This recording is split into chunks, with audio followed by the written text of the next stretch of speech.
नमस्कार दोस्तों। और बात करते हैं एफआईआई के डाटा की दोस्तों। और टेक्निकल चार्ट से मैंने आपको निफ्टी की चाल के बारे में समझाया था कि कैंडल स्टिक पैटर्न से भी बताया था और टेक्निकल चार्ट से भी बताया था दोनों का इफेक्ट कि किस प्रकार टेक्निकल चार्ट चल रहा है। तो एनगल्फिंग पैटर्न से आपको बढ़िया से यहाँ पे सेलिंग प्रेशर दिखा और बढ़िया आपको टारगेट है इसमें अचीव हुआ। और 29,800 का अपना फर्स्ट जो टारगेट था वो बिल्कुल कंप्लीट यहाँ पे होता हुआ, ठीक है। उसके पश्चात आपको बाउंस बैक दिया, बताया था कि टेक्निकल चार्ट में किस प्रकार यहाँ पे बाउंस बैक बन रहा है कि टेक्निकल चार्ट ये बाउंस आ रहा है, फिर 2 दिन की थकान, फिर बाउंस, फिर 2 दिन की थकान, फिर बाउंस, फिर 2 दिन की थकान हुई थी। और आपको बताया था कि एक बढ़िया फिर से बाउंस बैक आ सकता है। तो यहाँ पे देखो, ये देखो चार्ट, देखो ये चार्ट, देखो आप ना, ये चार्ट देखो, ये देखो चार्ट, फिर ये बाउंस बैक आपको यहाँ पे मिलता हुआ है ना। तो अब यहाँ पे जो एफआईआई के डाटा है तो ये बाउंस बैक थोड़ा कंटिन्यू और रह सकता है, ठीक है। मंडे को यानी कि और इंट्राडे में आपको बाउंस बैक देखने को मिल सकता है, यानी इंट्राडे में एक और जोरदार बाइंग देखने को मिल सकती है। तो एफआईआई ने यहाँ पे देख सकते हैं 800 करोड़ की खरीदारी की है। तो ये डाटा इतने इंपॉर्टेंट नहीं होते मेरे लिए, मैं रिसर्च करता हूँ तो ये डाटा इतने इंपॉर्टेंट नहीं होते हैं। चाहे यहाँ पे 4,000 करोड़ की खरीदारी होगी तो भी मैं ये डाटा अब इतने इम्पोर्टेंट नहीं रखता हूँ मैं, ठीक है। ये केस की खरीदारी है, समझ रहे हो, ये केस की खरीदारी है। अंदर इंडेक्स में हुआ क्या है क्या नहीं हुआ वो अंदर जाके पता चलेगा। तो अपन ने अंदर की रिसर्च करें तो यहाँ पे आपको बिल्कुल क्लियर कट यहाँ पे देख सकते हैं यहाँ पे अंदर में हुआ क्या है, ठीक है। तो अंदर में देख सकते हैं, अंदर में यहाँ तो बाइंग हुई है जो हुई है और अंदर जाके और बाइंग हुई है, ठीक है। तो ये जो इफेक्ट है ये अंदर वाला, ये बड़ा मूव दिखाता है यानी सेलिंग में और बाइंग में दोनों तरफ। तो यहाँ पे देखो इन्होंने सेल नहीं किया, बाई और की यहाँ पे केस में बाई किया है, साथ साथ इंडेक्स में भी इन्होंने बाई किया है, यानी बैंक निफ्टी और निफ्टी को इन्होंने 732 करोड़ की बाइंग की है, ठीक है। और DII का सेलिंग प्रेशर देखें कुछ ज़्यादा नहीं है, 325 करोड़ का है और यहाँ पे 800 करोड़ का है। तो भी मतलब 450 करोड़ केस में तो अभी भी पैसा ओवरऑल मार्केट में आया है। और इंडेक्स में देखें तो 732 करोड़ का यहाँ पे एफआईआई ने यहाँ पे बाइंग की है, ठीक है।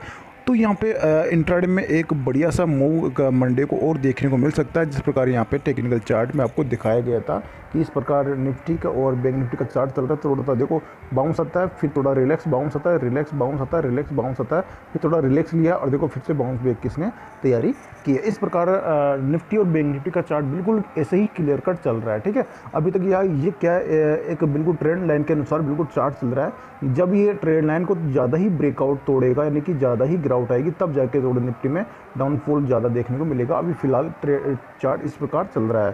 तो यहाँ पे देखो बाउंस बैक की तैयारी कर लिया है निफ्टी ने और बैंक निफ्टी ने, और हुआ भी। और मंडे को और थोड़ा बढ़िया सा बाउंस बैक देखने को मिल सकता है इंट्राडे में। जो एफआईआई की जो बाइंग है, और मैं काफ़ी दिनों से एफआईआई के डाटा की जो बाइंग में देख रहा हूँ, ठीक है। तो बाइंग आती है तो इनमें देखो टाइम पीरियड होता है कि कब ये बाइंग आती है। अपने मैंने जो नोट किया है कि एक तो 9:15 से स्टार्ट होती है फर्स्ट बाइंग, जिनको बड़ी बाइंग लेनी होती है जो 9:15 से लेते हैं और कंटिन्यू लेते हैं 10 बजे तक, ठीक है। 10 AM तक कंटिन्यू बाइंग लेते हैं। फिर 10 से लेके और मार्केट लगभग बात करें लगभग 1 बजे तक, देखो इतना बड़ा गैप, लगभग 1 बजे तक मार्केट थोड़ा स्टेबल होता है, थोड़ा हल्का हल्का ऐसे बस हल्का ना बिल्कुल मतलब अगर निफ्टी में बैंक निफ्टी में देखें तो 50-60 पॉइंट ऊपर, 50-60 पॉइंट नीचे, और निफ्टी में देखें तो 20-30 पॉइंट ऊपर, 20-30 पॉइंट नीचे। एक बस्ते फिर एक अगर इन्होंने बाइंग की ठान रखी है तो एक बस्ते बिल्कुल फिर एक से बड़ा सा मूव आता है और एक से लेके वो आता है 2 बजे तक, ठीक है। 1 घंटे का फिर मूव आता है और उसके पश्चात फिर 45 मिनट की फिर थकान आती है और वो धीरे धीरे इस प्रकार स्टेबल हो जाता है मार्केट, ठीक है। फिर से 2:45 से लेकर और 3:20 तक कंटिन्यू मार्केट में बाइंग आती है फिर से। अगर ये बाइंग में चलते हैं, देखो डाटा जो बाइंग रहता है तब जाके फिर ये 2:45 से लेके कंटिन्यू और 3:20 तक कंटिन्यू फिर से एक बाइंग लेके चलते हैं। तो देखो ये होता है इनका बाइंग का, सुबह बाइंग, फिर मार्केट 3 घंटे स्टेबल, ऊपर नीचे, फिर से ये अगर इनकी बाइंग का ये डाटा जो बोल रहा है, ये डाटा जो बोल रहा है जो कल का मार्केट किस प्रकार रहता है। देखो कल की मार्केट की बात करते हैं, जैसे ये इन्होंने बाई का सिग्नल दिया है, ठीक है। तो ये देखो सुबह बाइंग 10 बजे तक, 9:15 से 10 बजे तक, फिर मार्केट थोड़ा स्टेबल, ऊपर नीचे, फिर जैसे 1 PM हुआ फिर ये एक बाइंग, ठीक है, एक बाइंग, और 2 बजे तक फिर ये एक मार्केट थोड़ा स्टेबल होता हुआ ठीक है, स्टेबल होता हुआ।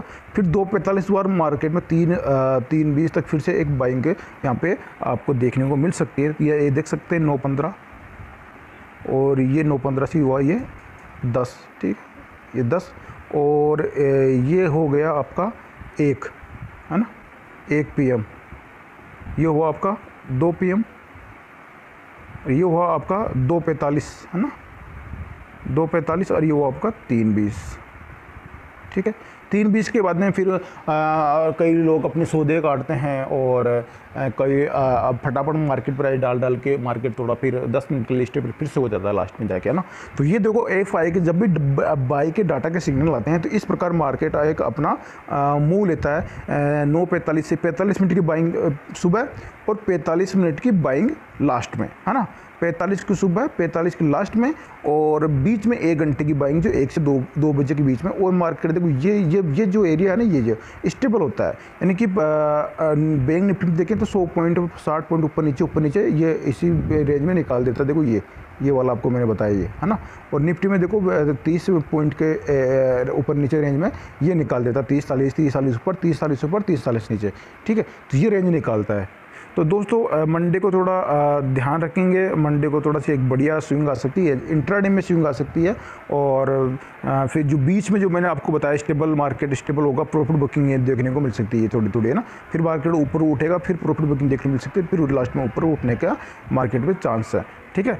अगर और मान लीजिए सेलिंग डाटा आएगा जो आपको 2:45 से ही पता चल जाएगा। 2:45 अगर मार्केट में अप आता है, 2:45 में मार्केट का जो गेम होता है वो लास्ट का गेम होता है कि 2:45 में मार्केट अगर अप में आपको ज़्यादा जाता हुआ दिखाई दे, समझ लीजिए कि FI ने लास्ट में बाइंग का डाटा लास्ट में फिर बाइंग का डाटा छोड़ने वाले हैं।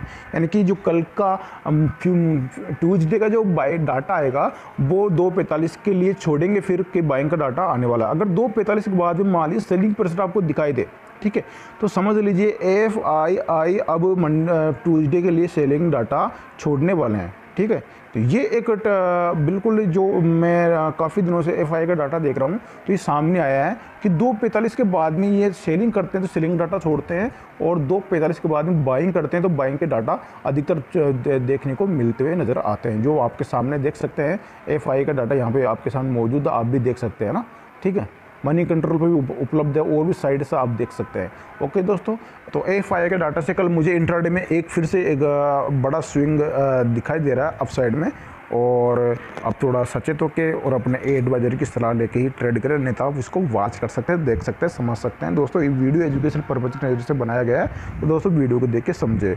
और दोस्तों चैनल को अब तक सब्सक्राइब नहीं किया दोस्तों, चैनल को सब्सक्राइब करके जाइएगा। थैंक यू दोस्तों, मिलता हूँ नेक्स्ट वीडियो में।